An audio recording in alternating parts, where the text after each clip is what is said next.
Welcome to the Ardennes Mountains. Welcome to Circuit Spa-Francorchamps, and welcome to round number 9 of RaceSpot RaceDay here on RaceSpot TV, streaming live on iRacing Live. The Formula Renault SimCup is our first point of call, and that will be in a few moments' time here, live next.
iRacing, you wanted the best, you got them for abreast. Often imitated, never duplicated. The greatest show on dirt, the world of outlaws.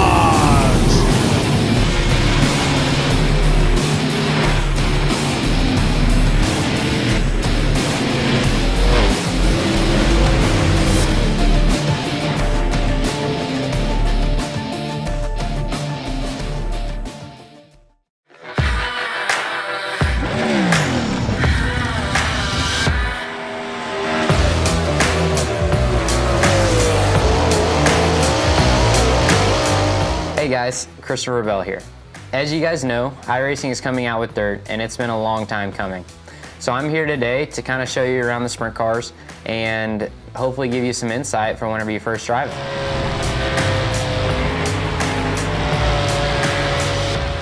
So here we are at Williams Grove, gonna go out and make a couple laps in the 410 wing sprint car. I'm on default setup with a gear change to a 522. As we roll out of the pits, you guys might notice that the car wants to pull left and you have to hold the steering wheel right to go straight.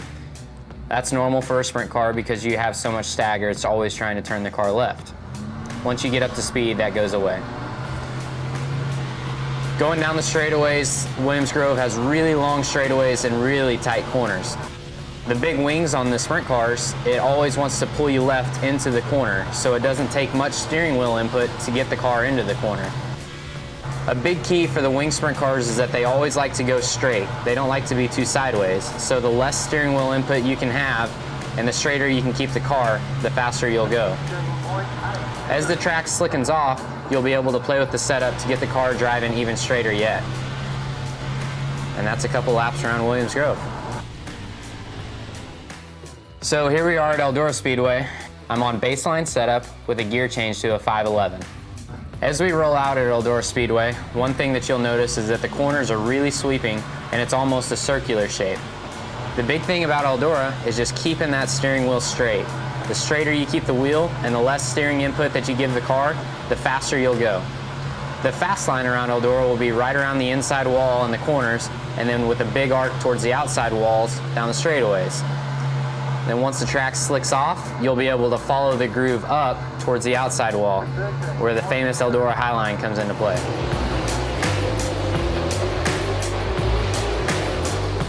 So now we're at Volusia Speedway Park with the 410 wing sprint car. I'm on baseline setup with a 511 gear, the same as what we ran at Eldora. Whenever you roll out on the racetrack, you'll notice that Volusia is similar to Eldora. They have long sweeping corners, and it's kind of circular in shape. At Volusia, whenever the track is fast, you'll want to be right down against the concrete wall in the corners with a nice big arc down the straightaway. Whenever the track starts to slicken up, you'll be able to follow the groove up higher and higher. Whenever you get into turns 3 and 4 though, the groove might get up onto the shelf, which is the flatter section of the racetrack, and then it becomes very difficult to exit turn 4 without getting into the wall. And that's just one of the characteristics of Volusia Speedway Park. Hope you guys have fun.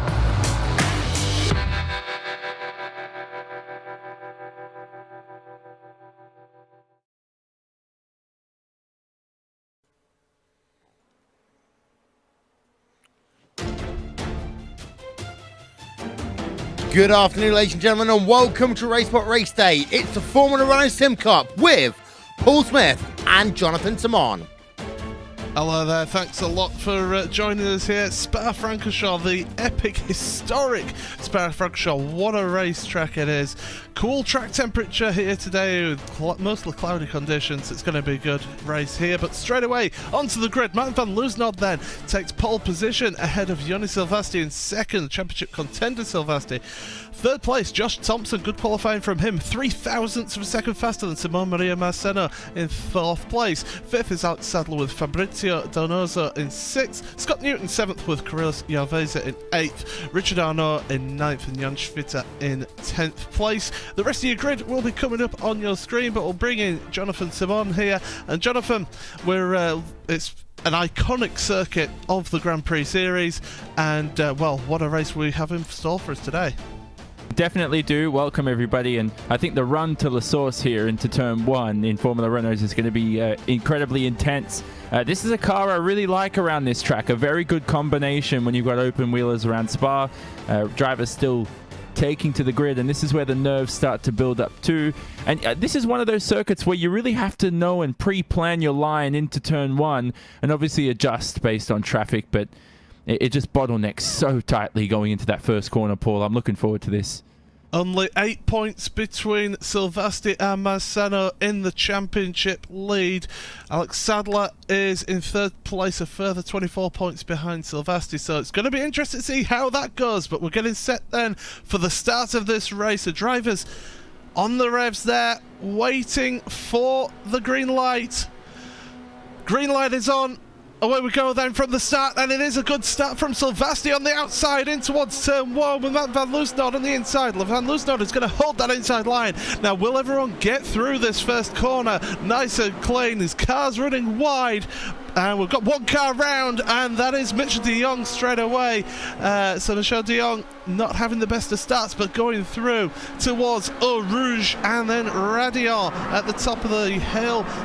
Look out for anybody else getting involved. Scott McIntyre's in the pit, so he's had to take a tour. But look at this now, slipstream effect in here now. Up the Kemmel straight into steep hill, all the way up here. Joni Silvasti looking to the outside to take that lead, which he does he? Side by side with Van Loosnod in towards Lecombe.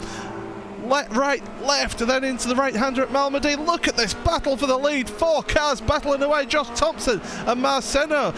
And also Alex Sadler getting involved here. Look at this, Sadler down the inside. Not going to make the move for the time being. But Jonathan, great start here so far. Epic battling going on at the front, but it's battles all the way through the field. Yeah, this is a nice scrap here for the lead. And Maria Marceno's had his hands full, so has Josh Thompson in front. If Josh Thompson opens the lineup, Marceno's going for it. That's where he has to really beware right now, but he's got a run here on Joni Silvasti for P2. Josh has got a lot of pace in this Renault. He has the ability, maybe inconsistent sometimes with his driving, but yeah, he's definitely giving it a good go here, battling with the championship leaders in this race. Van Loosnod pulled out half a second gap at the front here. When you get to about a second with this car, you lose the slipstream, so he's trying to make the break early on, because we have seen in previous races in this series here, if you get that breakaway at the front, you are away home and dry. But Thompson all over the back of Silvasti here into Blanchimont for the first time. He's maybe going to look to the outside of the bus stop chicane and now switch back to the inside. Oh, he's going left and right. He doesn't know where he's going to go. Sadler under pressure from Yarveza behind as well. They're going side by side out the bus stop chicane. The top 6, they're making a little bit of a break, and Jan Schwitter is round at the chicane. He's back up and running. He's had a little instant there, but look at this, Yarveza and Sadler into La Source for the second time, and it's Sadler who keeps ahead for the time being there, Jonathan. Yeah, good battles again to end the lap. I like how everyone's staying clean, although we saw Jan Schwitter there is collected by somebody going into that final chicane through the beautiful Eau Rouge, trying to straight line this corner as much as possible. The run you get on the Kemmel straight, and this is where this is benefiting Martin van Loosnod in the lead. Nobody has a slipstream advantage on him, and I think he could run away with the lead here if they keep fighting. Marceno and Thompson side by side up the Camel Straight into Le Con once again. Marceno just slotting in behind. Behind them, Sadler and Yarveza were also side by side as well. And we've got battling all the way down the field. It's a good to see a 90-car field here today. Great action. Oh, Marceno looking to the inside of Thompson. He is trying it. He's trying to get through. He just can't seem to get through, and Thompson's doing a good job of holding his line, but these two battling here, Jonathan, is allowing Silvestri to pull away from them. Yeah, going into pull on though, Marceno had a look, and that's never a good overtaking spot into here. You're going about 200 kilometers an hour, sweeping the car left.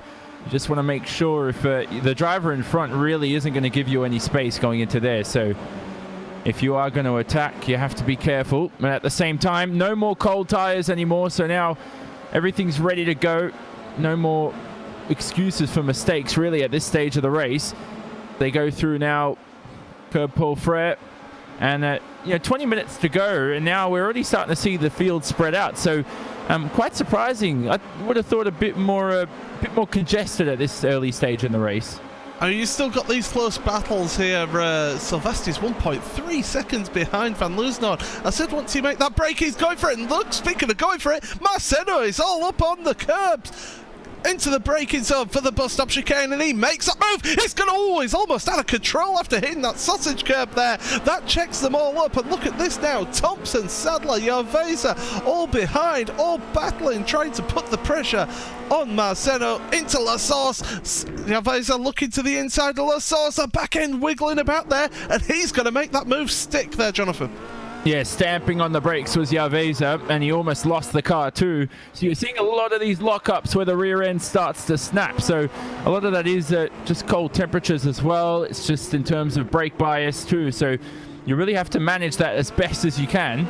But behind is Alex Sadler, and you could reclaim the position from Carlos Yarveza in front as well. Look at Thompson and Maria Marceno. Yep, great battling. Two groups of two. Battling it out for that last podium spot. Sadler still side by side with the Yarveza. A little bit of rubbing there, possibly. Boom! Wheel bang! Oh, how has Yarveza kept that car going? It's beyond me. He's kept going. I'd probably have some steering damage after that bash. That was a heck of a hit there, Jonathan. Yeah, and Sadler, he just really give him no space on the inside, so lucky Yarveza can continue. Hopefully no damage though to the wheels, because even with contact like that, you might get away with damage just because they were parallel to each other, so that's probably the only positive from that. At the same time, Yarveza's lost a lot of time. Certainly has. Thompson and Marceno pulling away in front of them. We have lost 4 cars so far in this field. Scott McIntyre had a few technical problems. Richard Dion is out as well. So too is Fabrizio Donoso and Dennis Garrison as well. All 4 of those out of this race. So 15 cars left in this field. And well, it's this battle for 3rd place. Josh Thompson, he's going for it at Blanchimont. You've got to be brave to make this. And I would imagine that Marceno's just going to get a little bit of a lift of throttle. There it is. Allows Thompson to slot in front of Blanchimont, because you can't go too wide through there and expect to survive. Yeah, and he's impressing well, Josh Thompson. This is his first race this season on RaceSpot RaceDay, so he's definitely proving his worth here. He's in the podium positions right now. He's past Maria Marceno, who is our championship leader heading into this round. And so this isn't good for Simone Maria Marceno, because at the moment, it looks like Joni Silvestri may run away with the championship lead, and that's only, of course, if the race finishes in these positions.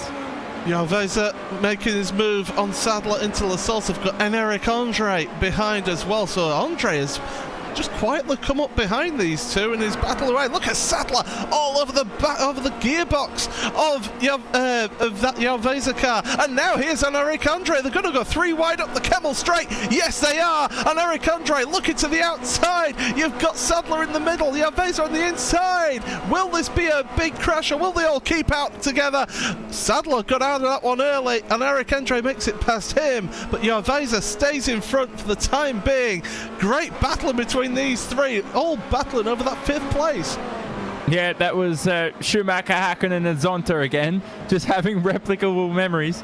Oh, brilliant stuff right there. And it's always a confidence battle on the brakes there. And I think Alex Sadler unfortunately lost out, but he'll fight for it for sure. You're really just having a good little bragging rights in terms of braking battle there, Paul. And you saw who won, Javeza. Well, it's not just about that confidence and on the brakes things, it's also the trust of the other drivers as well. Going 3 wide there into a corner where you can go 2 wide, but only 2 wide through Le Combe. It showed good trust between those guys to all work it out between themselves. So great racing from these guys, and they're keeping it going. And, well, look at this. It's still really, look at Sadler here. All over the gearbox now on Eric Andre.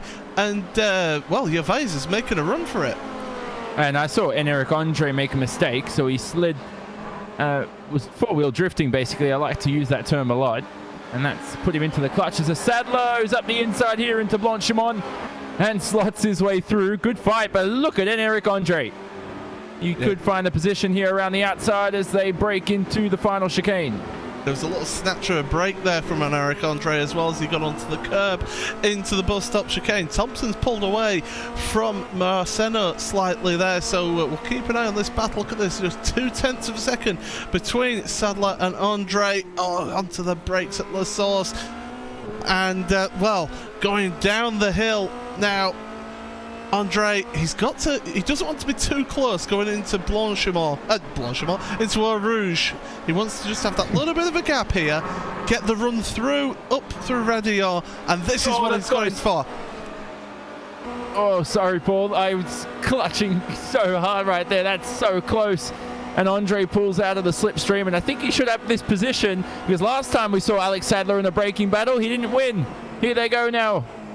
Into Les Combes. Sadler loses out this time around. He's not giving this one up though. It's like a little terrier with a bone there. He's not going to give this one up at all. Into Rivage once again.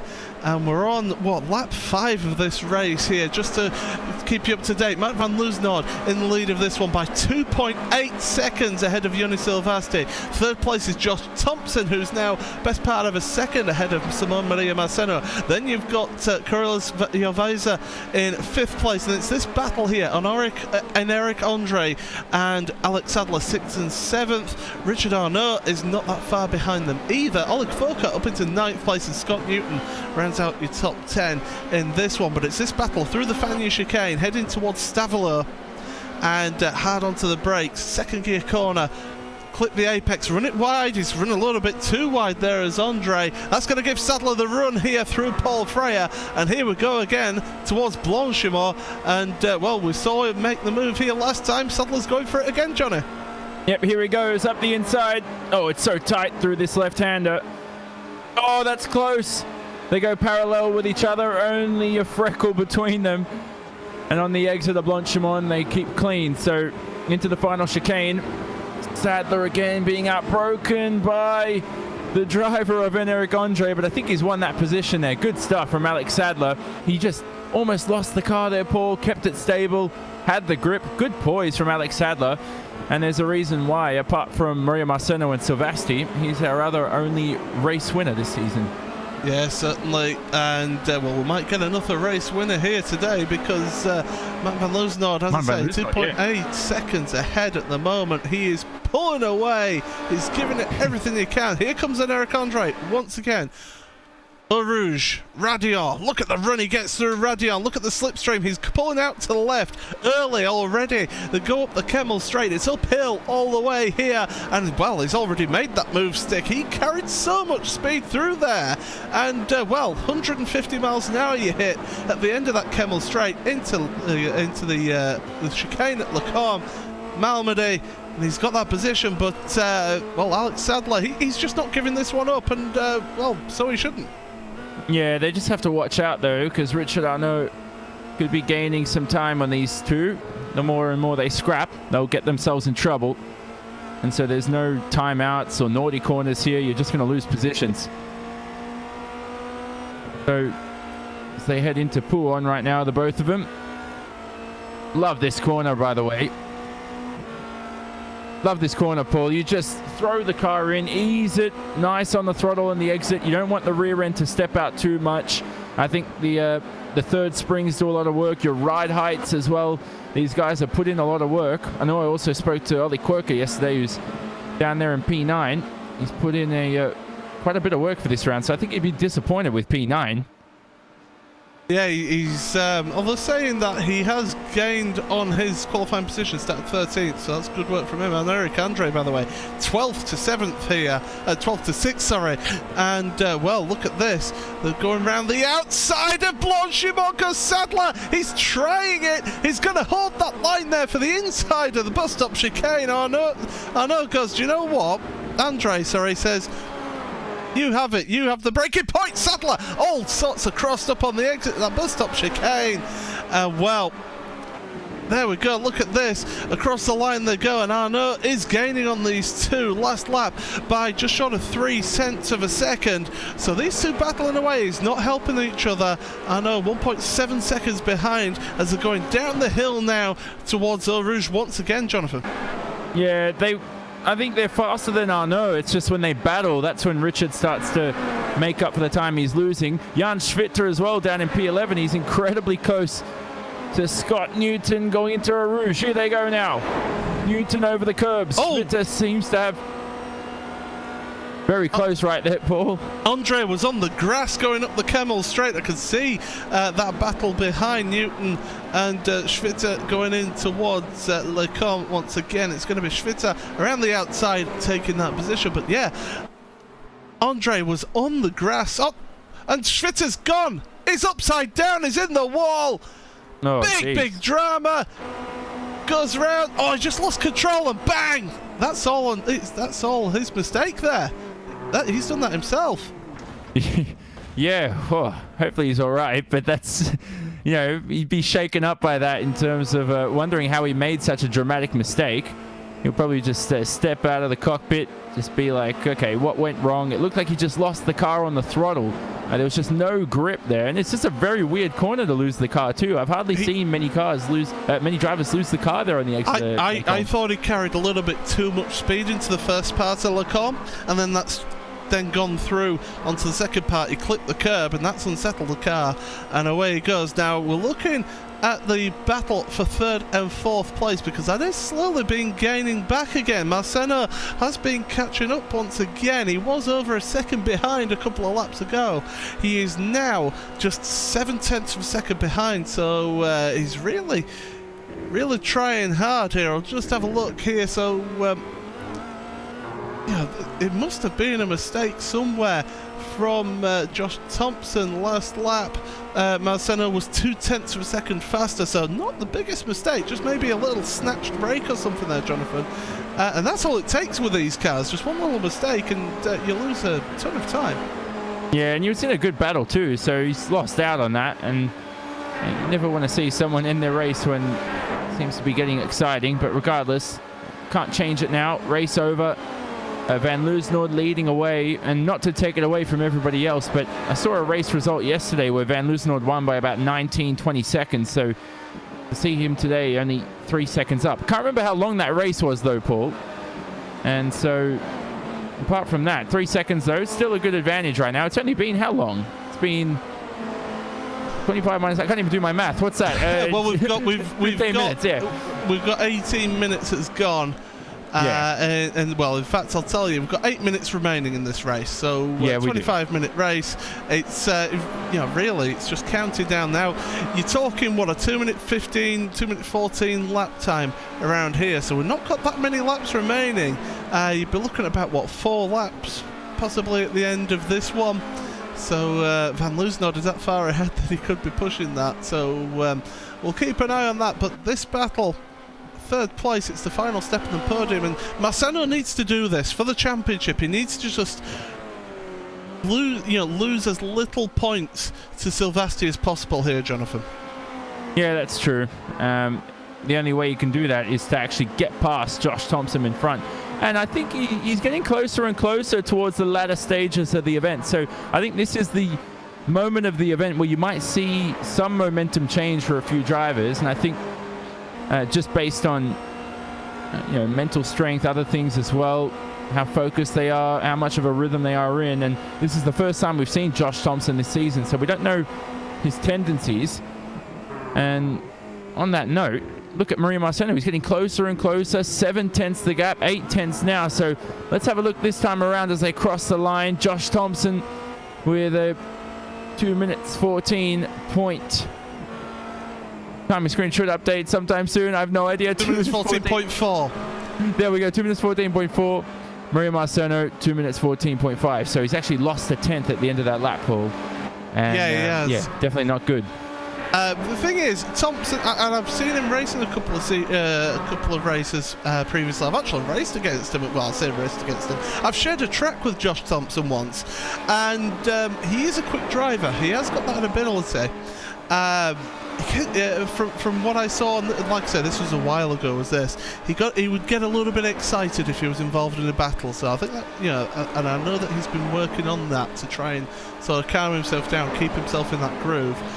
He's got a lot of potential. Oh, as Marciano runs wide! Yeah, Oh, and he's into the wall! Around he goes. What damage on that car? There's a lot of damage on that car. Will he be able to go straight? I'll be amazed if he can go straight here. He's down one place at least. He's got Sadler and then Eric Andre coming up behind him. He's severely damaged that car. Oh, and Sadler gets into the back of him there.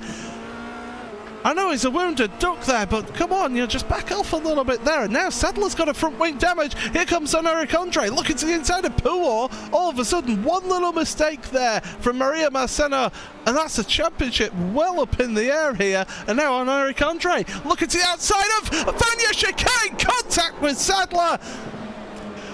Well, I'll tell you what, I think stewards will be looking at that one. I have to admit, that was a little bit robust, shall we say, Jonathan? Yeah, the second one was difficult. The lap car in the way, or not lap car, excuse me, the damaged car of Maria Marciano. I don't know what else he could have done. That's just such a tight corner and the worst spot to catch him. And then, you know, Sadler with the front wing damage. And, you know, it did look like anyway that and Eric Andre kept a straight line in the braking zone, but Alex Sadler might have just jinked left a little bit. No, not jinked left, was leaning left, but anyway, it's all said and done right now. Stewards will look at that, make a decision, see what happens, because Alex Sadler's come off best off in the end, which is pretty much good for him. Well, look at this now. The man that you were talking to, the man that had put all the preparation into it, Oleg Kvoka, up to 6th place now after all of this. Richard Arnault is behind him. So Kvoka, one of the guys who have gained the most ground here on this race, up 7 positions for the day here. So great driving from Ollie today. Certainly showing good consistency with his driving, a good run. I know, he doesn't seem to have the pace here of Kvoka. Smiln Maria Marciano, by the way, is limping on. He's struggling through Radio. He's going to have to park that car, I feel. He's trying to just get it to the end to score some points, but he's going to end up out this race crashing, I think, with that car. It's almost undrivable from what I see here. So before he crashed, he was actually pushing way too hard into Les Combes, bounced over the curves, didn't look any good for him. And then when he went off on the exit of Les Combes, that's turn 9, the right-hander, I was wondering why he kept flooring it, because the throttle kept going on, he kept flooring it. And I thought, yeah, okay, he tried not to lose too much time, but instead of trying to lose minimal time, he's actually ended his race. And so I'd rather continue with minimal damage. Let's look at this battle between Sadler, Kvoka, and Arnault. I would have rather just continued my race, but you could tell he got very, very desperate there, Paul, because, yeah, he was bouncing over the curbs, pushing over far too hard, just trying to make up for that extra point or extra position on Josh Thompson. I tell you what, Sadler's a bit of a sitting duck here with that front wing damage. Another man who's got slight front wing damage actually is Richard Arnault as well, behind in 7th place. So Oleg Kvoka is the best one in this position. Here he goes. He's going past Alex Sadler. Sadler's been quite robust today, but he's got to admit that he hasn't got the pace of a completely clean and straight Formula Renault car.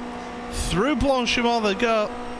Kvoka up into 5th place now, plus 8 positions for the day. Sadler onto the brakes. He's having to defend from Arnault behind. He's got Eric Andre is going to be catching up, and a very angry Eric Andre as well, it must be said. They will be coming up to that now. But that damage on Sadler's car there, Jonathan, that's just him hampering him so much. Yeah, it definitely is. And it definitely hamper him on the straights too. So have a look at Richard Arnault now, who's only 2 tenths behind. This will be dangerous going into a Rouge because Sadler might not be able to carry that much speed into here. So Arnault becomes careful. You can see him weaving all over the place. He's definitely faster in a straight line than Alex Sadler. And there goes Richard Arnault with 1.5 minutes remaining, straight through for P6. And Ollie Quirker in P5 will be happy with that. But look who's behind as well, Paul. You mentioned him, and Eric Andre. Yeah, it says on Eric Andre catching up to him. He's got the target set in front. He's not going to be a happy chappy, that's for sure. Oh, he runs wide as we've got the we'll have the white flag this time by, you would imagine. There's only a minute left in this one. As well, here we go then. On Eric Andre down the hill towards Pouot. Here he goes, he's looking to the inside, and Sadler, he's got to admit it, he's not got the pace, and through goes on Eric Andre. Down to 8th place now for Sadler, and he's struggling. You can see him running wide through there. He's struggling for pace. He's got Scott Newton catching up behind. Sadler last lap was a 2:17.6, so he may actually lose that position to Scott Newton as well. But out front, heading towards Blanchimont, we should have possibly one more lap here. There's 30 seconds remaining. So Martin van Loosnord, Jonathan, what a race he's had. He's had nothing to do. Yeah, that's always the best way to do it, as you'll come across the line and the white flag will be waved this time around. And I think just for Martin van Loosnord, former World Championship driver, not have, well, he's not in the grid this year, doesn't have the license, but who knows if he'll return in the future. He's certainly got the talent. He's shown this today in the Formula Renault in the support series, and he's always been a savant in this car too. I like him in the Formula Renault, so I'm not surprised for him to take this win, and he's drove solidly from start to finish. Here we go then, last lap. The closest battle on track is on Eric Andre and his teammate Richard Arnault. They of course have been running this championship a little while now. And down the hill towards Eau Rouge for the final time. Left, right up the steep hill. Here's Radiar, and look at the run. Eric Andre's taken his run wide. They're teammates, these two. You wouldn't believe it with that driving. Up the hill they go, and it is going to be Eric Andre who makes it ahead of Arnault. Arnault's not going to give this one up, but he's staying ahead for the time being. Look behind, Sadler has been caught by Scott Newton, and you would imagine it's going to be a matter of time between those two. Newton all over the back of him, up to the gearbox of Sadler. Sadler, one of the championship contenders, one of the protagonists in this series. Yeah. And he is dropping down. He's possibly going to be down to 9th place unless he could do an epic defensive drive here. Through the corner of No Name, he's pushing him up to the edge of the track there, trying everything, desperately doing that. Not able to hold on. Scott Newton makes it through up into 8th place there. Not really going to be much change left here, so we'll look towards the front, and it is Martin van Loosnord then. He's heading towards Blanchimont for the final time. He can almost coast it to the end here now. He's got a, in fact, he's been taking it a little bit, I say he's been taking it a little bit easy. He did a 2:14.0 on that last lap, so he's pushing hard still. 5.7 seconds ahead into the bus stop chicane for the final time then. The right clips the curb, the left, beautifully done, and here he is then, round 9 winner, a new winner in the series, Martin van Loosnord across the line in the RaceSpot Formula Renault SimCup. Second place is going to be Ioni Silvasti, with third place an impressive debut there from Josh Thompson. Chris Joviza in 4th place, and then you've got this battle here, Kvoka leading it, 5th place, good drive from Kvoka. Oh, and Eric Andre almost losing control there. Had to lose the position there for Arnault. He let Arnault through.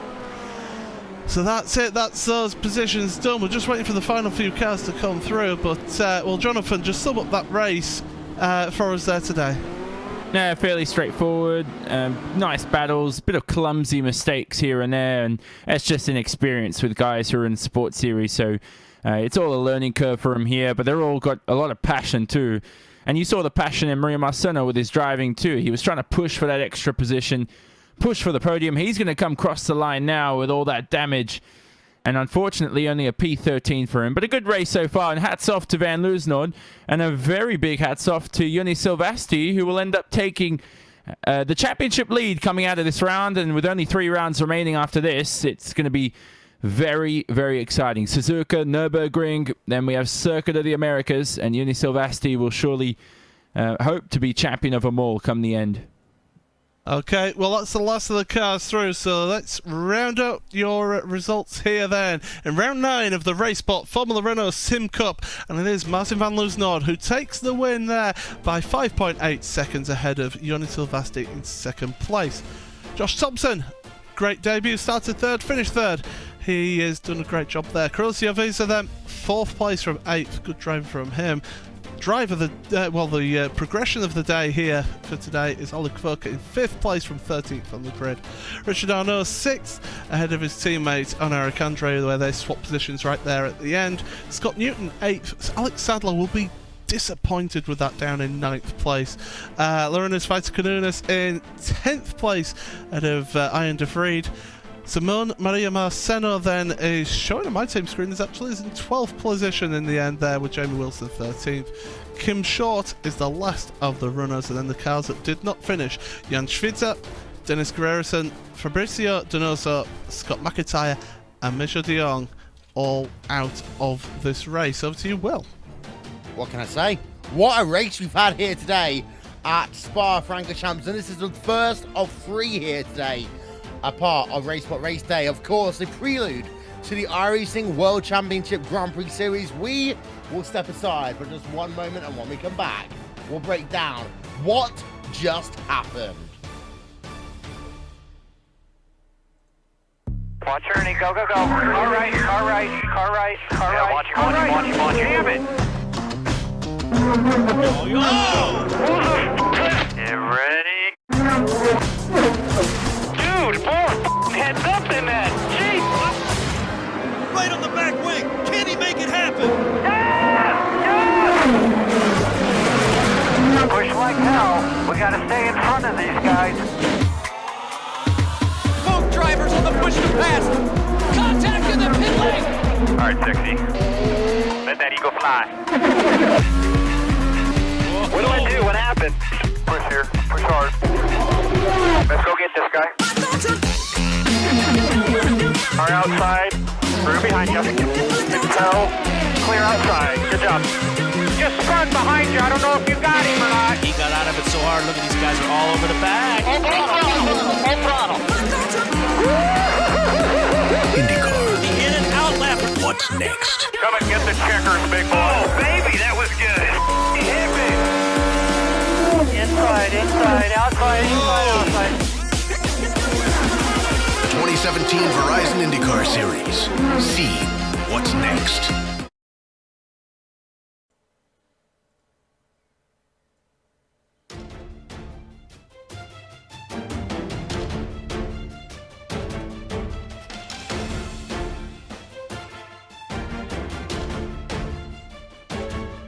Welcome back, ladies and gentlemen, to RaceSpot TV here, streaming live on iRacing Live, as we've just had ourselves our first winner of the day, Martin van Loosnoord, getting himself victory. And well, we have to say, Paul, we didn't really talk about him too much, but a dominant victory. I said at the start of the race, if you're able to get that breakaway in this Formula Renault, which we've seen in previous rounds of this championship, you can make it work and just waltz away, and that's exactly what he did there. Dominant display. He didn't seem to put a foot wrong all race, and it's considered that his fastest lap was with it. He was actually under his qualifying lap time. Just goes to show the pace that he had in that car today. We're going to ask a serious question here, Johnny. Is he someone who could go to world's fastest game? He's definitely the best option, I think, on this grid right now. He's been very quick. He's got previous experience in the McLaren too. So Martin van Loosnoord, definitely the best bet, I'd say, out of these drivers right now. But you never know. You know, somebody could put in hours and hours of work per day and they're all human beings. It's not impossible for them. You know, it's not like you're born with the talent to drive. I think you're born with the instincts to drive. But for any of these guys right now, if they put in the work over the next few months and learn the car and find themselves in the right position and understand how to tailor that car to their driving style, you never know. So looking forward to it, actually. That's a great event coming up too, and covered by RaceSpot TV as well. So definitely the best of the best, you know, doing it. And it's just, round one was good. We saw last week of the other version that they run over there, which is what you like to call it, Will. Yeah, on that platform. But, you know, it went well, and I think iRacing will do an even better job than that, which will be great. iRacing, RaceSpot TV, we're going to dominate. That's all I'm going to say. Paul, what we saw here today, though, is a couple of silly single car incidents. Actually, we didn't see much in the form of crashing. We did see one or two incidents, but actually, most people who lost it here today at Spa lost it by themselves. Yeah, it certainly did. The conditions weren't helping matters. Like I say, it was only 67 degrees track temperature. And these cars are very susceptible to those colder track temperatures. So not able to generate the heat into the tyres. So really, you didn't have the grip there. So drivers maybe just driving a little bit too aggressively, getting on the power a little bit too happy there with the throttle. And, well, you know, we saw drivers going round. We saw the spectacular one of Jan Schwitter. He'd made that overtake up the Kemmel Straight, and then I feel that he just carried a little bit too much speed into that first part of the Le Combe chicane. He then hits the second chicane curb, and that just sends the back end round. And, of course, the thing about today, Paul, what I really remember is the fact that Eric Andre had a fantastic race, of course. Lost that position to Richard Arnault at the end. But we didn't really talk that much about Ollie Quoker, who actually had a fantastic race here today. But he was doing it so quietly that we didn't really pay too much attention to him. Yeah, quiet man of the series, I think, is what we should nickname him. He just works his way through. He does his job. He's like the New England Patriots. They just do their job. Come on! I watched that documentary you know what? the other day. Yeah. He'll be saying we're on to Cincinnati. That's what it'll all be here today. We're on to the next one. That's what his focus will be now. Yeah, Suzuka for this one. Yeah, you know what I mean, Johnny. I watched that documentary the other day, by the way, the Do Your Job documentary. It's a great one. Yeah. And it's I don't think Will agrees with me being a Colts fan. yeah. But yeah, it's a good analogy though of if you do your job, you know, if everybody does their job, you can achieve so much. And I know that he's got his team. You know, the team will have helped him, and everyone will have contributed towards that fantastic result. Yeah, well, can I just jump in quickly? Is like that's what we're going to see later on, not just in the Porsche Supercup, but in the World Championship Grand Prix Series, is if everyone does their job on lap one into turn number one, we're not going to have the same catastrophe we saw last year in the World Championship with Hutu out of the race and everybody else. You're going to see everybody just giving each other space. You're not going to have Grosjean flying into everybody else. It's going to work out well. So that's very important going into turn one here at La Source, which is just so critical to the race at Spa. And even today you had a couple contacts. You know, everybody survived in the Formula Renault race, which is fine. You know, a little bit of bumping and rubbing as long as you don't take each other out. Everyone likes a little bit of bumping and rubbing, and actually that's going to be the thing as we head over to the Supercup series. You know, people expect a little bit of rubbing, especially a track like Spa, when it happens pretty much all the time. Yeah, and it's one of those tracks where battles are inevitable just because of the long straight going out of turn one. And so a lot of drivers I know as well, and I've worked with a lot of drivers in different teams where they try to set up their car to get the run out of La Source, because that's where you're going to gain the most time across the Kemmel Straight. You use Motec or whatever sort of telemetry software, and sometimes just based on the run out of there, you'll lose 2, 3, 4 tenths until the braking zone into Les Combes. So it's just such a critical corner. You don't want to go too low downforce here because there is that whole middle sector that you have to master from Les Combes all the way down to Blanchimont. So very important as a driver, you work with your teammates and understand what's the best corner here. And last thing, actually, on that note with setups, some drivers make mistakes and look at the delta times for maybe, you know, iRacing sometimes has 6 different points of delta, and they say, oh, that setup change really helped me through Les Combes. and they're like, I've gained 3/10 through there. But what they don't realize at Spa is that it's such a long track. You might have gained 3/10 through Les Combes, but you actually lost 6/10 overall for the rest of the lap. So you have to be careful with that. And as we head ourselves into the Supercup again, this is going to be the challenge here, Paul. It's like, you want to battle, you want to race, you want to go fast.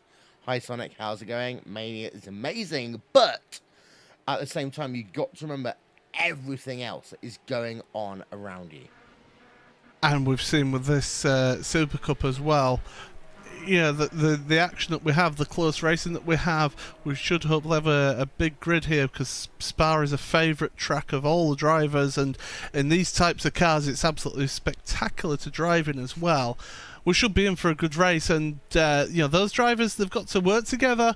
There may be a little bit of bumping, a little bit of door banging, a little bit of wing mirrors getting knocked off, but they'll be they should keep it on track unless they do something silly. Yeah, indeed. Apologies there. You just saw part of our graphics overlay.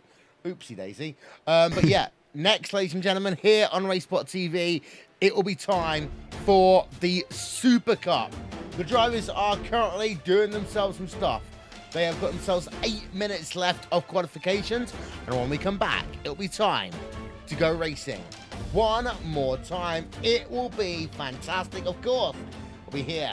We'll be live on RaceSpot TV. Don't go anywhere, because we'll be back in just one moment's time.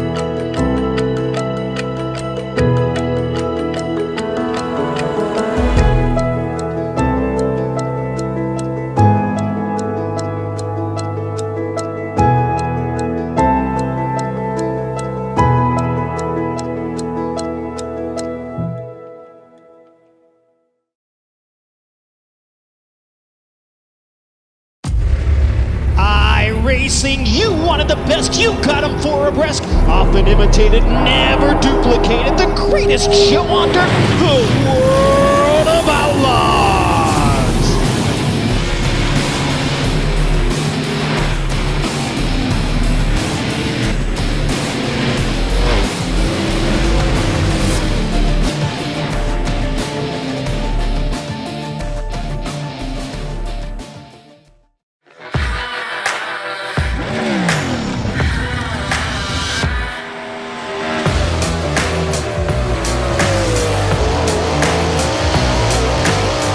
Hey guys, Christopher Bell here. As you guys know, iRacing is coming out with dirt, and it's been a long time coming. So I'm here today to kind of show you around the sprint cars and hopefully give you some insight for whenever you first drive it.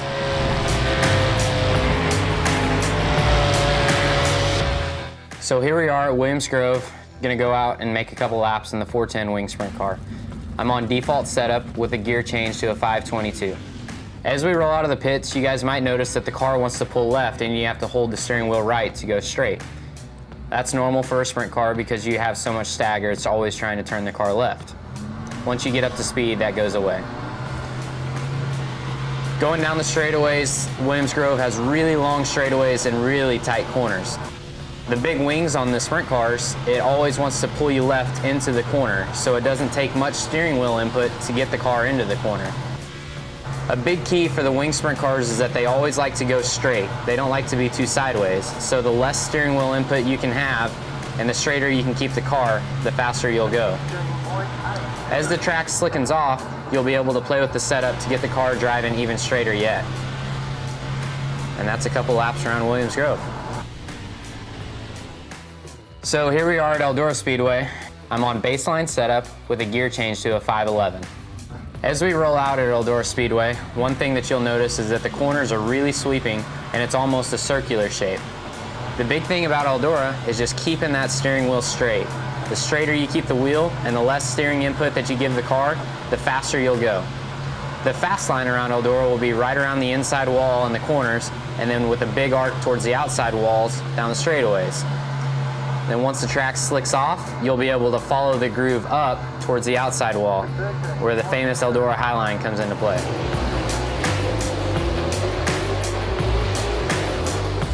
So now we're at Volusia Speedway Park with the 410 wing sprint car. I'm on baseline setup with a 511 gear, the same as what we ran at Eldora. Whenever you roll out on the racetrack, you'll notice that Volusia is similar to Eldora. They have long sweeping corners, and it's kind of circular in shape. At Volusia, whenever the track is fast, you'll want to be right down against the concrete wall in the corners with a nice big arc down the straightaway. Whenever the track starts to slicken up, you'll be able to follow the groove up higher and higher. Whenever you get into turns 3 and 4 though, the groove might get up onto the shelf, which is the flatter section of the racetrack. And then it becomes very difficult to exit turn 4 without getting into the wall. And that's just one of the characteristics of Volusia Speedway Park. Hope you guys have fun.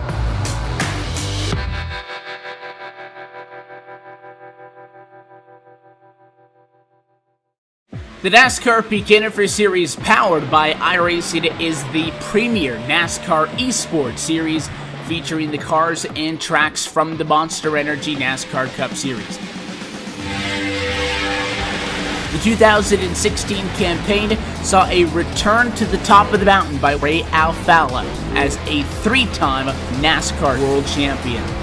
The march to that championship was not easy though, despite the fact that Ray Alfalla took home the most points in series history.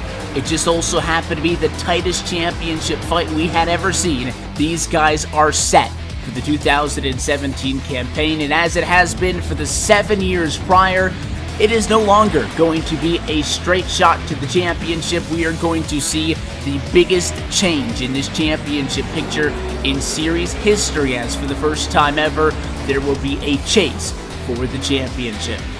We're going to go into the Homestead Miami Speedway at the end of the season with the 4 best oval sim racing drivers in the world absolutely tied in the championship. You just got to beat the other 3 guys out and you will become an official NASCAR champion. You're going to get yourself a NASCAR championship ring and, of course, $10,000. These are the iRacing eSport World Championships, the pinnacle of sim racing competition. You can catch it all season long, live coverage on iRacing.com/live.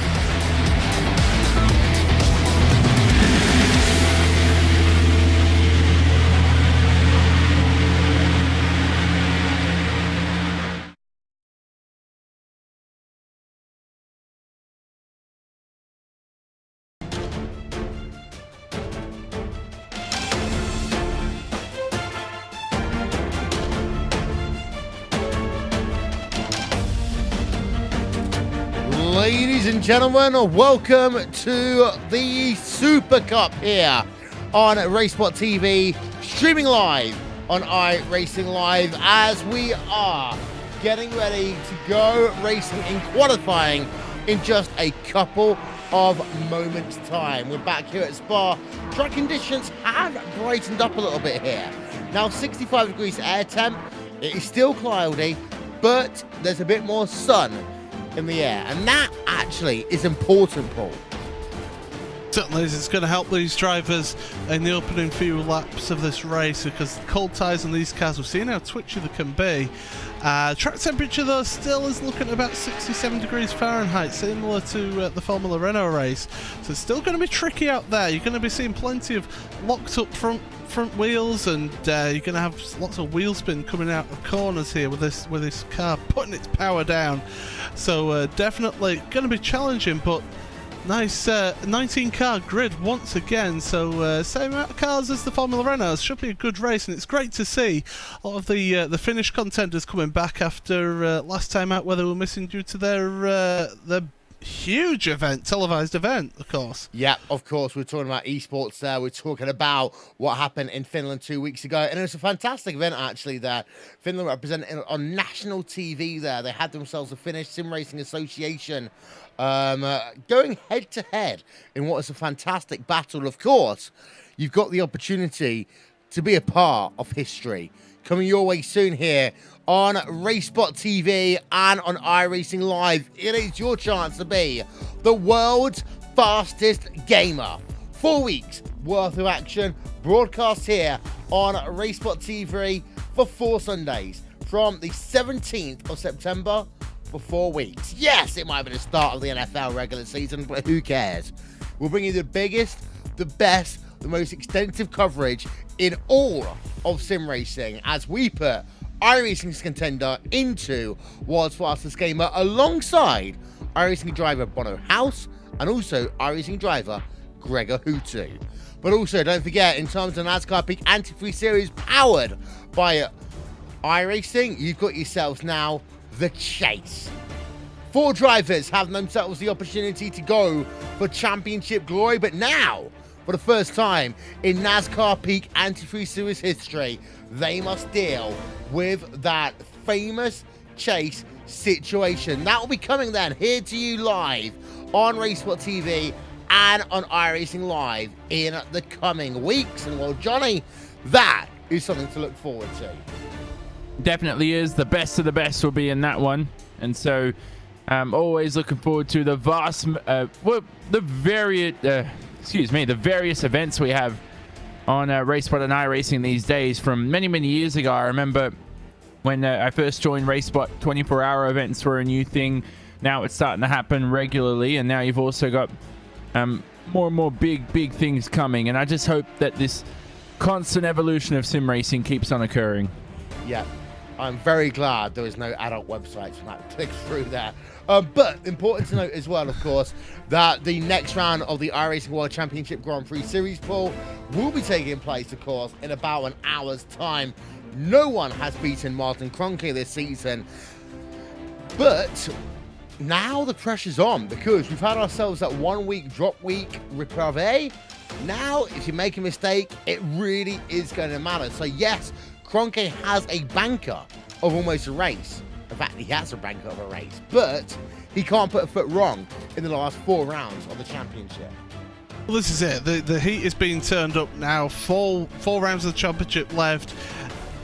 Do you know what? I would genuinely love to see him go perfect through the season. It would be a heck of an achievement, and it would just say a lot about the man and a lot about the team as well, the way they've been able to push that through, that consistency. It's absolutely fantastic. I just, I can't see beyond Martin at the moment with the way that he is, the zone that he is in with this car. So it's going to be interesting to see. Going to be great action, and I can't wait for it. But Spa always throws up a little bit of a curveball around here, Jonathan. Yeah, can I disagree quickly? I love Kroenke, and he's definitely the best driver out there at the moment. But I don't want to see him go perfect this season. I want to see someone knock him off the top and bring the challenge to him. And it's he's not a true Patriots fan, Paul. He's not a true Patriots fan. Exactly right. So you've got the Gronk bus, the Kronk bus, obviously 2 different personalities. I was saying that in the ad break. If you had that type of bus, it wouldn't fit. Anyway, out of context, but the point is I wouldn't want to see him sweep this season, just because not good for the fans. It's not good in terms of excitement and entertainment. Although I would like to see him win the championship because he does deserve it. And I think he is one of the hardest working drivers out there. It just reflects. He's so good. Well, qualifying is upon us, Paul. Johnny, over to you. Yeah, thank you very much, Jonathan. Jonathan, thank you very much, Will. Oh my goodness, it's been one of those days today, that's for sure. And well, after the excitement of that Formula Renault race, we've got qualifying here. 6 minutes remaining. Drivers just setting their lap times at the moment. I'm just going to try and see who it is that will be the first one to set the lap time. It should be Klaus Kivikas who should come across the line first on his first flying lap. And Jonathan, we didn't really get to talk about it with the Formula Renaults, but what are the challenges of racing around Spa-Francorchamps? Oh, very big challenges. I think the first one of all is the main keys to mastering this circuit is really your high-speed balance. So you look at the exit of Curb Paul Frere, for example, and through Stavelot, that's very important to have the rear grip through there. Pouon as well, Blanchimont. You don't want to hear the tyres start to scrub You want a low drag here, but you don't want to go too far with it. You're not going to the extremes of Monza, for example, where you've got a lot of straight lines and braking zones. You also want to be confident under braking too. Spa is a track where you can trail brake into a lot of corners, such as La Source, such as into Les Combes as well. You look at Pouon, turn number 10, Brussels, is it? I think that's how you pronounce it. And so you go into all these different corners where you can trail brake. You want to be confident on your left foot, and those are really a lot of the big keys of Spa.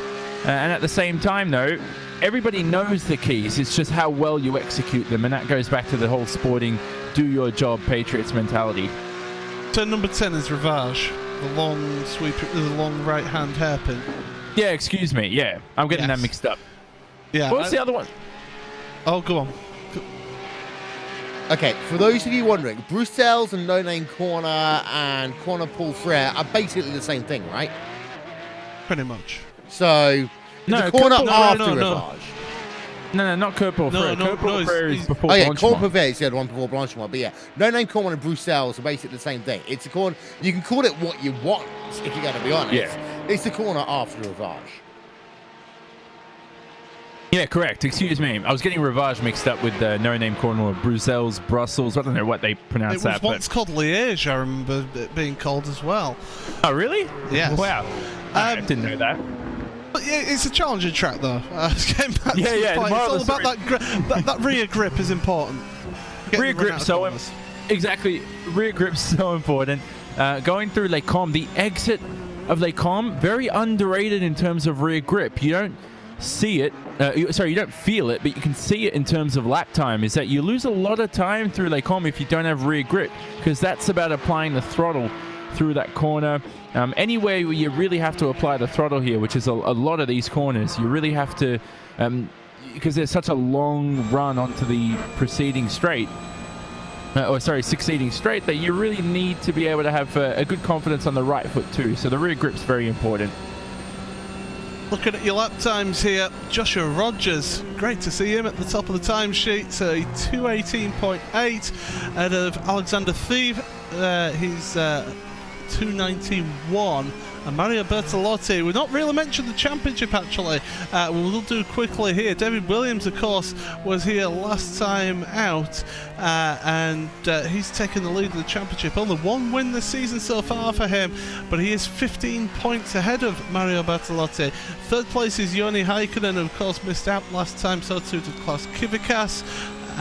Missed out as well last time. So that's the top four there, 53 points covering those top four. So yeah, it's like looking at the gaps between the cars. It's 15 points from first to second, and it's another 17 points down to third, and then 21 points down to fourth. So not massive gaps, but it's a little bit more comfortable gap, say, if you're not going to be finishing ahead of the guy that you're fighting with who's behind you. Yeah, yeah, exactly. At the same time, championship battle, so Bertolotti, Williams up there. Häkkinen, is Häkkinen out there today? I don't remember seeing him. No, he's not. So I was getting him mixed up with Joni Häkkinen, who's actually joined Commander SimSport, by the way, Joni Häkkinen. And then so Häkkinen, who is... Oh, no, sorry, yeah, we are on board with Häkkinen, excuse me. I'm getting mixed up with all these Häkkinen, everybody. But Joni Häkkinen, who has recently joined Coanderpool, he's joined a very strong team there, good culture, and looking forward to seeing how he develops. A very quick driver, so well-deserved of that position. And Joni Häkkinen goes second place on the grid here, so he's trying to make up for missing out that last round. No drop scores this season, of course, so you got to be in it to win it. And he's certainly trying his best. I'm just seeing if anybody else is actually on a lap at the moment. Doesn't look like it. David Williams is, but he's got a minute to get there. Scott McIntyre coming around La Source there. He's not set a lap time, and in fact that's it. He's had his he's not got the time to set enough a lap here. So McIntyre's not going to do that. Really. David Williams is coming through the Fania chicane. I don't think he's got the time to actually set a lap time, so we could be pretty much set for this one. We'll wait for the clock to tick down here. But Jonathan, just your thoughts looking at that grid, Joshua Rogers, we've seen the potential he's had in this series, and he's had a win, but Joni Takkonen up to 6th, in fact, as I speak. But Rogers, he's had a win here. He's only competed in 2 races. This is his 3rd round. Not a bad position for him to be in. Yep, he's a great role model, and he's already won 1 race this year out of the 2 he's been in. As I mentioned, yeah, very good role model. I mean, it's 10:45 p.m. on a Saturday night in Australia. You know I'm going to say this every round. Grid comes up.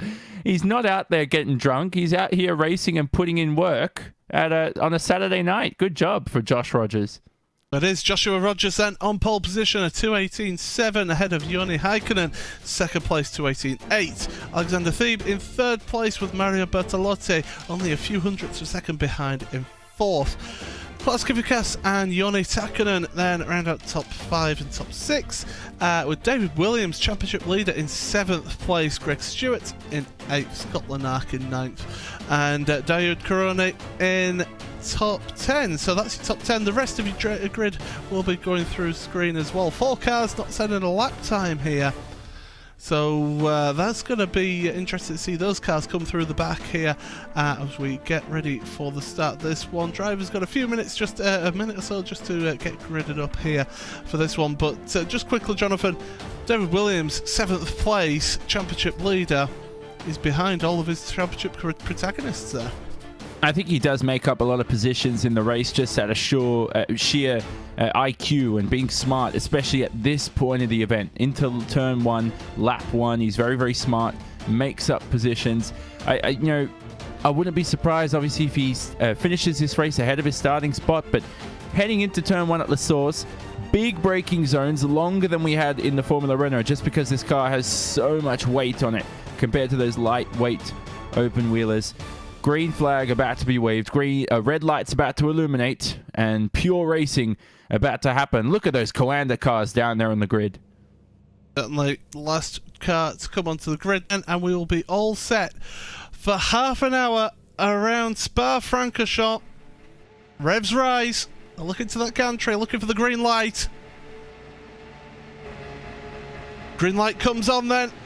And they're off from the start then, and it's not the best start there from Mario Bertolotti. He's having to go defensive straight away, and look at that down the inside. One of the RaceSpot SimSpot cars.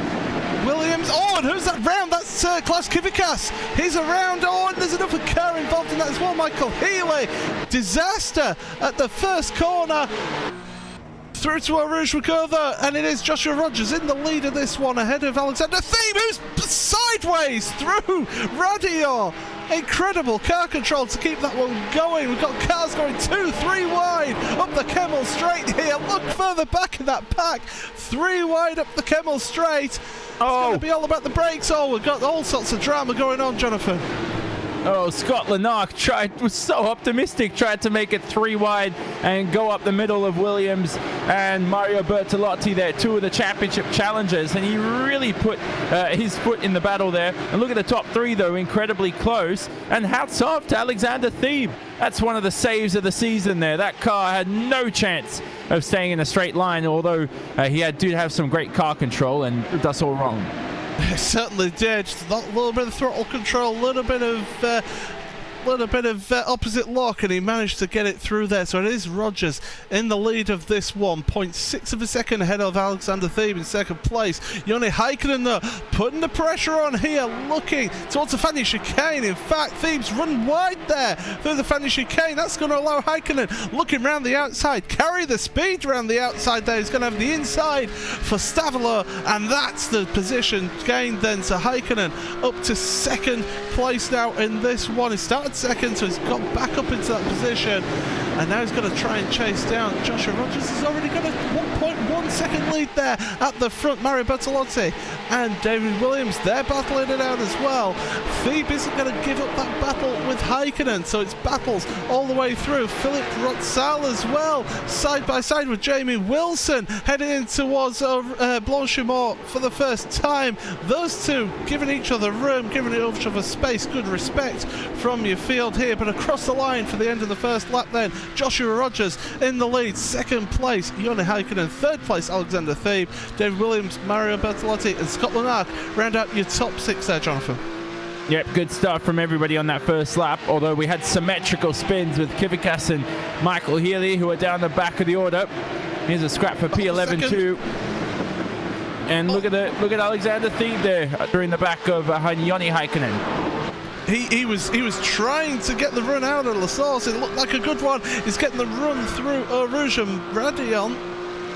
Up the hill now on the Kemmel Straight, and look at that, Joni Häkkinen having to go defensive straight away. Klaus Kvyat on pit road, and he is out of this race. Disaster for Klaus there. He was hoping to do well for the championship, and that's going to drop him even further back now. And well, look at this, still battling away. Jamie Wilson and Philip Rotzel still battling away between the two of them. They've been side by side practically for half a lap there, Jonathan. Yeah, he's in that Camaro car there, Wilson, and he was proving all his worth, but he's lost out to Philip Rotzel, who is 4.5 seconds behind P10, so they have to start making up some time here, or they're in huge trouble for the rest of this event. Don't want to lose the toe, although it's it's not the biggest key in the Porsche. There's also looking at some close scraps here. Scott Lanark, Jawad Karoni heading towards that turn 13-14 complex of campus. Lock up in front there from Mario Bertolotti and David Williams. I really like how the two championship challengers there in 4th and 5th, but Joni Häkkinen there in P2 needs a win here, needs to get as many points as he can to keep on building that championship fight back up to the top 2. Yeah, I mean, the thing is, we're missing Jared Filsell from this grid today. He is the winningest driver in this championship, so chance for others to catch up maybe. Joni Häkkinen has got 2 wins so far this season. Everyone else has got 1 win who has won races, so definitely 2 drivers who have set the standard there in terms of race wins. But looking at this battle here, Bertolotti is there, David Williams, Scott Lanark, Jawad Karoni, Joni Häkkinen, Jake Maloney. Goes from 4th to 9th place as this battle here. Yep, here we go. Oh, look at him go through La Source. It's such a beautiful sight, just seeing the cars struggle through there. They're all pushing to the limit. So everybody forming up here. Look at the beautiful run down to Eau Rouge. Uphill, trying to straight line this as much as possible. Backing off the throttle through here. It's not full throttle in the Porsche. Remember we saw that as well at Indianapolis, Paul, how the Porsches weren't able to go full throttle through that final corner. I'd really doubt if they did that through Eau Rouge as well. Oh, they can't do it. I mean, it's the Porsche 911 GT3 Cup car, so it's not quite got the same downforce levels as a full GT3 car that you would see in the Blancpain GT series here on iRacing Live, but certainly these cars, they have got a bit of downforce there. They've got a good bit of grip, but it's not as much as one of those cars. Of course, no traction control or ABS, and look at that. We've got Jake Maloney and Joni Häkkinen and Karoni have swapped positions there. Yep. That's a good move there from Häkkinen up into that 7th place. So, yep, Karoni ran wide at Ravage and made a mockery of it, and so it reminded me a lot of, do you remember the 2010 Formula 1 race when Lewis Hamilton ran wide and almost clipped the wall there, and he went on to win the race anyway, but just such a difficult corner, and you're going downhill, you have to brake earlier than you think just because of the gravity and the fact that it's a downhill braking zone, and more battles, Paul. Battle for the lead. Look at how much Häkkinen has caught up to Joshua Rogers. He's now only 3/10 of a second behind. In fact, he's closing all the time. He's got the slipstream here. It was 8/10 of a second behind at the start of the lap. So he's really had the hammer down. He's putting the pressure on. He's on the grass. The car behind on the grass as well. That's Thieb. So they're all pushing the limits to the absolute edge here. Onto the brakes they go once again. Rogers and Häkkinen. Häkkinen wants to get this race win. He's 3rd in the championship going into this round. He's wanting to desperately get ahead of Rogers just to give himself the best opportunity in this championship. And Thieb was the fastest of the 3, despite putting all 4 wheels on the grass on the entrance into Blanchimont. Incredible there from Alexander Thieb. Just bravery, sheer stupidity too. I don't know why you do that, but it's so brave at the same time. It's a little mix of both. He certainly wants the win, Alexander Thebe. Here they go through Eau Rouge one more time. And still 22 minutes remaining, Paul. That's just too aggressive for this stage of the race, but I'm not going to complain. Oh, it's fantastic to watch. Here we go then. Rogers on the defensive. I don't know. He's going just defensive early just to show his intentions here, what he can do. Bertolotti is under pressure from Lanac, who's not made it past here. The key is to get that run through Eau Rouge and Radiant. You've just got to drop back. I know it sounds counterintuitive, but you've just got to drop back that a little bit from the car in front to then carry the speed through and get the power on earlier to carry that speed all the way up the Kemmel Straight there, Jonathan. Yeah, that's true as well. But if you do make a mistake and end up closing in too quickly, don't back off over aggressively. Just release the throttles nice and simply, stay behind, and you still have a good advantage. So it's not the end of the world. We've got a car around. Philip Rotzel is in the wall, in fact.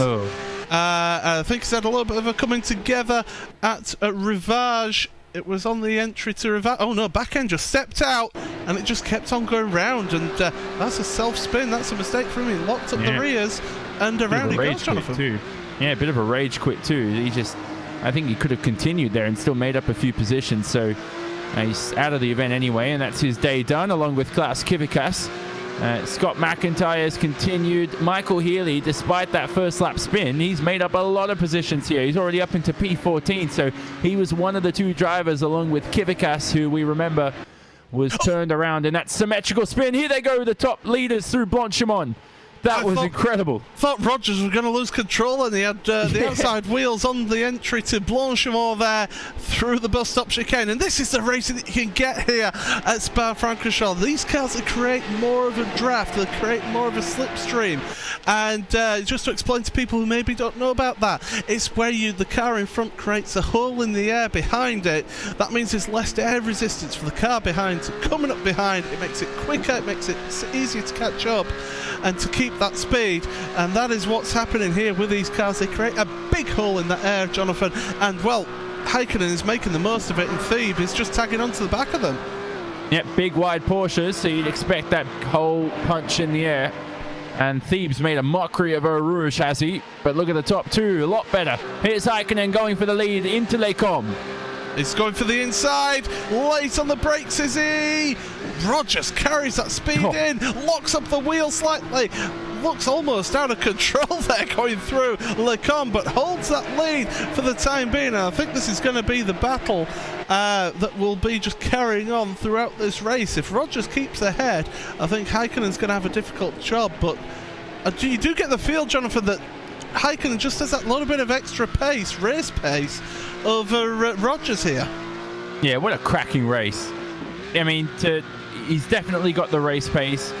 It's a good fight going on right now. I like this. And the rest of the field's starting to spread out as well, which is never good. But I know Joni Takkinen's looking at Scott Lanac. Battle down the order with Wilson and Fabian Youngblood. Here they go into No Name.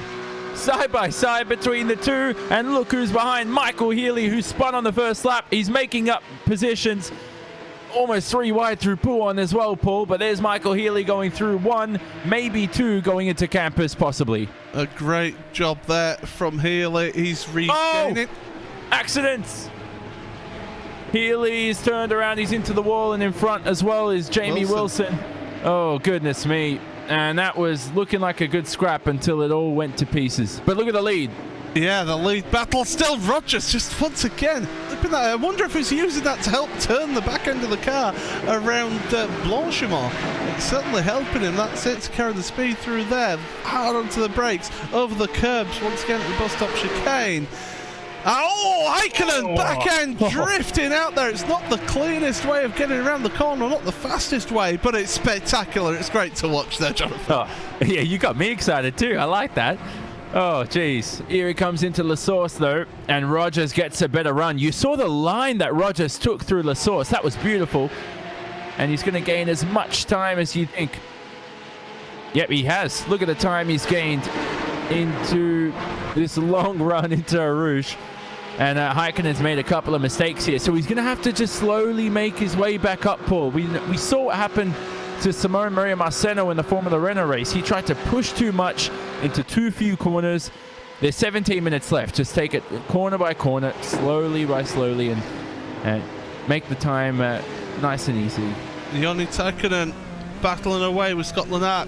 P6, P7 this battle, and well, these guys, they've been together, and Lennart's been holding on to that position, doing a good job. And well, Täkkönen, he's not the easiest guy to hold back, so good driving from Lennart here in P6. He's doing a good job. I've been impressed with his race so far in that P6. Started off, where did he start off? 9th place, so great gain to start with, and then just, well, up we go. That's he's doing a good job. Look at the just little slide through Pouon there as well, the double apex left-hander, and Täkkönen all over the back as they enter the Fagnes chicane, the right and the left. It's a long sweeping chicane. It's not like a more conventional chicane where it's a really tight sort of 90-degree right-left like you would have, say, at Imola, at the top of the hill at Imola. So here we go. Täkkönen looking, he's going to have that slipstream all the way through here towards Blanchimont, maybe make a move into the bus stop chicane. Oh, go up the inside. He's picked the wrong line. He's had to back off there. Yeah, he's made a mistake of that. So he's going to lose out into Blanchimont, although he is all over the back of Scott Lennart. Here's Täkkönen in his first race. At least I've seen him in Coanda colours. So he's trying not to put too much pressure on him, but there is. He's going to just do as best of a job as possible. Right now, he is the second place Coanda driver out there behind the Evolution Racing team car of Scott Lennart. Here they go into La Source one more time. Yep, down the inside then. Hard on the brakes. Holding that inside the line. Lennart can carry the speed on the exit though. He's had that outside line. They're side by side heading down towards Eau Rouge. Well, we've seen classic moments of side by side action through here in the past. And well, Täkkönen, the wise head there, just got out of it a little bit there. Let him have that, because he's now got the run then up the hill, up the Kemmel straight. Lennart not maybe holding the inside line as much as he could, but now he's pulled out to the left as Täkkönen up the Kemmel straight. It's going to be who's the last of the late breakers, and it's Täkkönen into the Lecombe complex, the right, left, right, and Täkkönen finally, after all that effort has paid off and he's through. Yeah, that was a good scrap, that. And even you braced yourself before they were heading into Eau Rouge. You just said, well, here we go. And then they obviously Täkkönen played it safe and backed off. Great scrap that between the both of them. Credit as we look at Rogers, Häkkinen, and Thebe now for the lead. The top three have been at it all race. I think Thebe, though, Paul, he just lacks that little bit extra he needs to take this race win. I think his best chance is if the top two collide. Well, we saw him racing here last week in the VLN coverage that was brought to you by RaceSpot TV and iRacing Live. They did a good job around the Nürburgring there. And well, he's doing a good job here. Third place, not bad at all for Alexander Thebe. But it's Häkkinen. He's pushing. I mean, the thing is, he's still got 14 minutes remaining, so he doesn't have to push too hard too soon. He's still got plenty of laps left remaining in this one. And that's something some people sometimes fall foul of, Jonathan. It's they try too hard too soon, not thinking of the long game, as Manzano goes off at the Fagnes chicane. But at the same time, he has been trying to pass Rogers for 6-7 laps already. So when do you stop being patient? And that's the big question right now, because he hasn't been able to get past. I think he's finally made his way back up, and he's still actually got a bit of work to do to claw his way back up to the rear of Josh Rogers. But yeah, at the moment, he's just had no way to get through, although look at him push through the source. That was very close between the two. Josh Rogers has set the official fastest lap of the race. There has been a couple of quicker laps done in this race, but they've not been completely, shall we say, above board with track limits. And speaking of track limits, there goes Joni Häkkinen. He was all manner of out of shape through Eau Rouge and Radio, and it just goes to show you get one little bit wrong into the start of Eau Rouge and it just multiplies all the way through that corner into Radio. And he clipped the grass going into Eau Rouge, so something I always like, a phrase I like using is missing the apex to the inside of a corner, and he's butchered that one. But luckily his race continues. Never a good spot on the racetrack to lose some pace. Here they go into no name. Lock up there from Rogers in P1. The pressure's on here, boys. 12 minutes to go. They're all going to go full on. But now Rogers, just the back end, just stepping out a little bit on the exit of the left-hander there at no name. Down to Puar.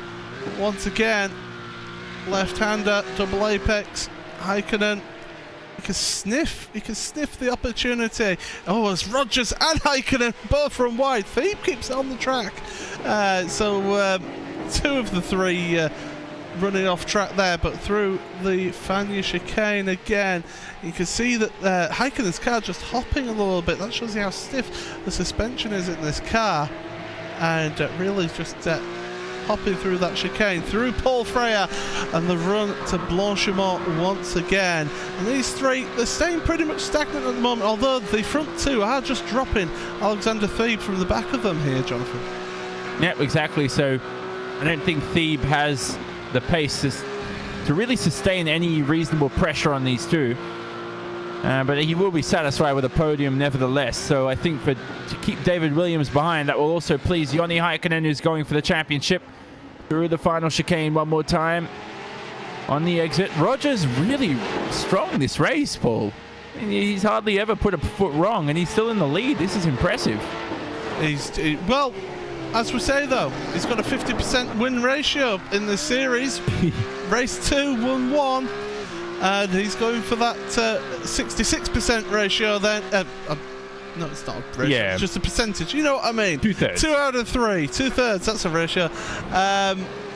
And here we go. Oh, Häkkinen all over the curbs. He might get a slowdown penalty. He may get a slowdown penalty actually with that one.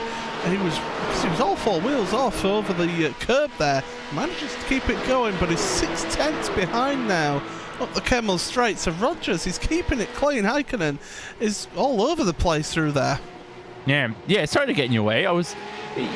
That's the second time he's done that.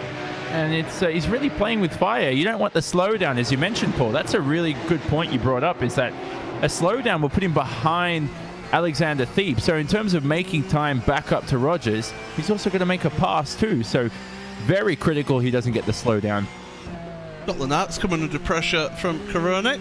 7th and 8th to go through Rivage, the right-hander, 180 degrees. Then through the left-hand no-name corner, sometimes known as Cow Corner, as made famous by ourselves, down towards Puar once again. And Lennart, he's done a good job. I mean, it was a great move from Häkkinen to get past him, so Lennart has shown he's not the easiest guy to get by, and Corone's got his hands full trying to get through, and still that battle for the lead actually has got a bit closer now all of a sudden. Yeah, definitely is. Paul Freyer on the exit, and Häkkinen, I don't think he'll have a shot into the final chicane, but he'll have a look anyway as he creeps in towards Josh Rogers. Here they go through Blanchimont. I'll tell you what, I take that back. Joni Häkkinen is looking really good this lap, although through Blanchimont, you saw the time he lost there. It really is a serious corner, and it's very weird to me because I've always been an open wheel specialist with my experience in World Championships racing F1 style cars. Blanchimont's not really a corner, it's just a straight line basically, full throttle. You're not really worried about it, but in the Porsches it genuinely is a serious corner to worry about, and you saw the time lost for Häkkinen through there. Häkkinen, there's a bit of aero push through there as well with these cars. Look at Häkkinen, he's flashing the lights, guys. That's it, just move over, Joshua. You have to move over, the lights flashing, but Joshua's flashing the lights as well. Not that Häkkinen will see that. Through Eau Rouge they go then, and Radior, look at Häkkinen, almost sideways through the exit of Radior. He's got the Kemmel Straight here now, and Rogers is having to go defensive here. He's moving to the left, though, going back to more the racing line, and he's going to hold on to that position, is he? Häkkinen looking to the inside, trying to show his nose. He's trying to make the move. He's not got it this time. Carrying the speed through the second part of Le Combe into Malmedy. It's very close, but Rogers gets the better run out of Malmedy in towards Rivage. These two, they're battling in Thieb back into this battle, and Thieb actually has set the fastest official lap time of the race on that last lap at 2:19.1. Yeah, good stuff, and I'm just camera angle. I mean, just so tight when you watch it through there. And here they go through Puon. Oh, Häkkinen, I think, runs wide here through Puon. He's lost a lot of time. That's very critical. With only 7 minutes remaining, he's got to do the best job he can. And still behind as well, if you're wondering, Joni Häkkinen, Scott Lanark, Joao Coroni, they're in a good scrap for P6. So Häkkinen still ahead there in that battle. But I agree, Paul. Scott Lanark, he's done a good job this race. I mean, started off in 9th, in 7th, gained some positions. Same with David Williams, started 7th and 4th. Bill Belichick will be very proud. They're both doing their job. Certainly are. Joni Häkkinen, I think Will's going to kick us off of this broadcast soon. Yes, bring up the New England Patriots. Joni Häkkinen in towards Blanchimont once again. Just a little bit of a trail brake, just a light application of the brakes there, just to settle the car through the corner onto the brakes for the bus stop chicane once again. And now he's going to start thinking, right, I need to make a move sooner rather than later. I've got Alexander Thieb behind me. He's getting closer with us battling away here. But I need to get past Joshua Rogers for the win here today. Yep, definitely does. He's tried all race. Rogers led every single lap.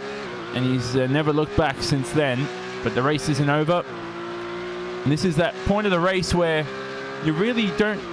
You know, when you're in these types of battles, you're not looking at the gaps, because you're in the lead. You know where the guy is behind. He's in your mirrors. You don't need to worry about relative times, as Häkkinen is very, very slow here. And well, he's actually all over the back of Bertolotti. Excuse me, other way around. He almost tags Bertolotti on the exit of Eau Rouge. Brilliant awareness. Backs off the throttle, and here they are alongside each other, Paul. Yep, they certainly are. And well, we've got battles going on there, and Lanark's getting involved in that one as well. Gonna go down the inside of Bertolotti and through. Great work from him to get that position. You've still got the battle going on at the front as well. Joshua Rogers and Joni Häkkinen. And Häkkinen just can't do anything to get past here. It's going to be a cracking finish to this one, that's for sure. Through Puon once again, we've got this battle for the lead. We've got the battle for 5th place, Joni Häkkinen, ahead of Scott Lanark, Mario Bertolotti, Coroni, and Maloney is on the back of that, just tagging on there. So intense battles through your field here. It's that lead battle though. Look at this. This is what we've got to focus on to start with though. Häkkinen through Stavolo. Important to carry the speed now on the exit of Stavolo through Curve Paul Freya. A little bit of a lift there, running out wide, and now full throttle all the way to Blanchimont, where you will have a little application of the brakes here. And Häkkinen is closer now than he has been on Rogers into this point. Onto the brakes, through Blanchimont they go. Over the exit now, and really he wants to make a move sooner rather than later onto the brakes of the bus stop chicane. Not able to make his opportunity for the time being. Oh, Rogers, he was all getting a bit close there. Heading towards La Source once again. We've got Bertolotti battling away, and Coroni's past Bertolotti. So Bertolotti must have maybe some damage involved in that car. He's dropping positions. That race lead though, Rogers takes the wider line in the exit there, trying to carry the speed down the hill. He's pulled out a little bit of a gap, 0.3 of a second now between him and Häkkinen. Through Eau Rouge to go again, but this is where Häkkinen needs to be. He's got the run now. He's headed up towards the Kemmel Straight here now. He's in the slipstream. Rogers will have to go defensive here, surely. Well, he's holding that race in line for the time being. We've got just under 4 minutes to go. Here comes Häkkinen down the inside on the brakes, getting very close. There's locked brakes there. Oh, and here comes Thieb involved in this one as well. This is all getting very close. No contact between the three of them though. Brilliant driving between the three of them. This is what we see in the Super Cup. Onto the brakes for Rivage, and bang! Round goes Rogers. He's kept the second place, but Häkkinen takes the lead here with a bit of use of the chrome horn. Out into the lead goes Häkkinen. Rogers in second place. Thieb had to get out of it. He's still in third place there, Jonathan. Yeah, that was like a pick and roll there as well, because Thieb had nowhere to go and had to sort of was screened by Rogers, who was turned around, and I think now Rogers will be fuming in that car. wanting to get back through for the lead. I think that was very unfair. He was ultra defensive, Rogers, but he was all in the right. Did nothing wrong, and I think Häkkinen just becoming desperate towards the end of the event, but 2 minutes remaining. It's not over still, Paul. What a cracking event we've had so far. Absolutely fantastic, and well, look at this. It's well, I tell you what, I know a few touring car racers that would be very happy with that, that's for sure. As, well, going through now, he's pulling away slightly, 0.6 of a second. I wonder if there's just a slight bit of damage on Joshua Rogers' car, potentially in that one, that's just giving him a little bit less aerodynamics. He's taking a very wide line through Blanchimont, headed towards the end of the lap here. Oh, look at Häkkinen, he's all over the place here, actually, through that one. We're going to have one more lap left in this one because the clock strikes down. 2 minutes remaining in this one. We're at the 2-minute warning here. And well, Rogers looking to the inside, making that dive bomb down the inside. Not going to make it work. Häkkinen, though, forced to run wide, tried to carry the speed through the exit. Yep, so here they go. It's a good race so far. I've been impressed with all the battles we've had, Paul. Look at Rogers, though. Through Eau Rouge. He's got a chance here to reclaim the lead. On the exit, he's going to tuck into the slipstream and pull out, Paul. This is going to be another round 2 battle. Gives him a tap on the straight 2. This is on. You don't upset an Australian, that's for sure. Heading down towards Lecombe. Oh, Häkkinen was later on the brakes there, but he's carrying too much speed. He's run off the track there. Rogers goes through, almost contact between the two of them there. Great driving though. Rogers put him under pressure. Häkkinen's probably going to slow down, penalty now. Here comes Thebe. He's flashing the headlights. He's not happy with Häkkinen at all there, but Häkkinen holds on to that position. Täkkinen and Lennart are battling as well between the two of them for 5th place. Täkkinen having to take defensive lines here on this final lap of the race, but Joshua Rogers getting his position back. That's what he wanted to see there. And well, Rogers, it certainly worked, put Häkkinen under pressure, and Häkkinen just outbraked himself into that chicane. And I don't think Thebe knew that Häkkinen had a slowdown, because he went to the inside and had to back off, and he was furious at Joni Häkkinen about that. But I think if he just stuck to the outside line, he could have made his way through. And that was it reminded me of Fernando Alonso at Barcelona. Do you remember in 2007 where he went off into the gravel and just kept flooring it back into the pack? And that could have ended even worse than it did for Joni Häkkinen, and more importantly, Josh Rogers, who currently leads this event and could be on the way here to a race victory, looking at his substantial advantage on the final lap now when he crosses the line. Yep, the white flag is certainly out. Well, onto the brakes then, into the bus stop chicane comes Joshua Rogers. He started 2, 1-1. He's now started 3, and he's 1-2. Round 9 of the RaceSpot Supercup. Across the line, flashing the headlights. He's delighted with that result, and who can blame him? Täkkinen and Lennart in the final chicane. It's all about the power out of that chicane. Täkkinen is going to end up in 5th place. Good result for Lennart in 6th place, and that is... Well, I'm breathless from that one. That was absolutely fantastic. That was just sensational racing there, Jonathan, and hats off there. Joshua Rogers, he had to work hard for that, but he deserved that win. Yeah, I don't think Häkkinen's pleased though with that, and so he's got P2 anyway, and it was good fun. But Rogers well deserving of that victory. 12 laps led all but 1 lap, and that was the lap he did have the incident with Joni Häkkinen. Remember that. But just brilliant fortitude, though, Paul, to reclaim the lead again. I thought his race was done, and he reclaimed the lead and reclaimed the win. More importantly, he got that victory, and now he's 2/3. What's that? 66.666% recurring. Is that it, Paul? His win percentage? Yep. Brilliant stuff. Yeah, Scott McIntyre, give a little thought for him. He's still going around. He's coming into the bus stop chicane. He's going to be the last car running in this one. Jamie Wilson actually pitted on the last lap, so heartbreak for him not to be able to finish this one.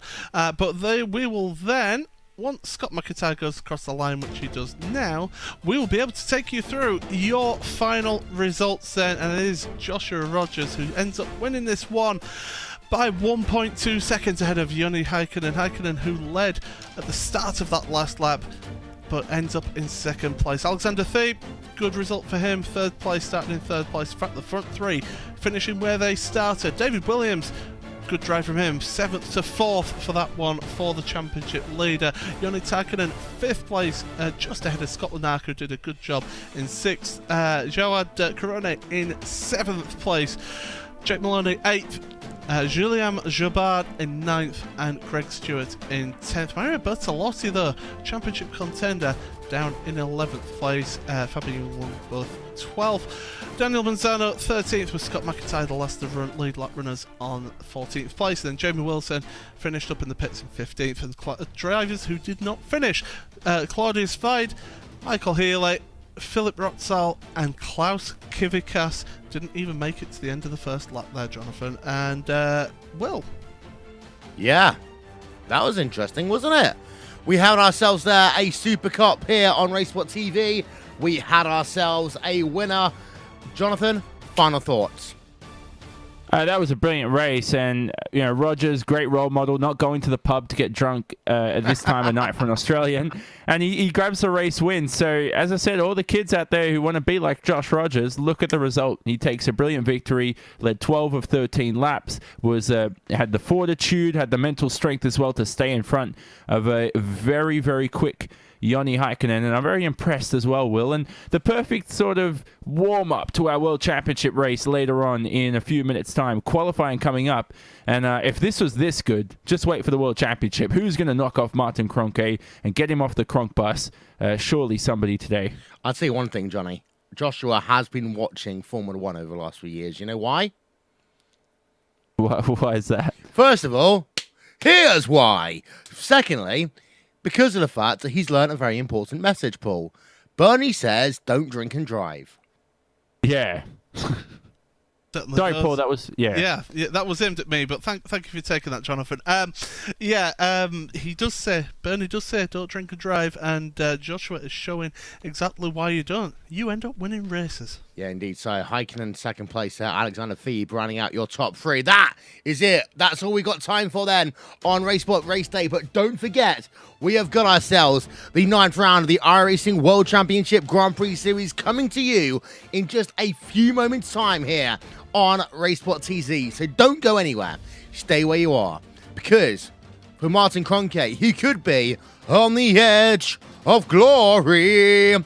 But for other drivers, they really do need to make it work for them. So, Spa, will that be the point that someone else wins a round of the World Championship Series? Find out in a few moments' time here, RaceSpot TV, iRacing Live, Jinx TV.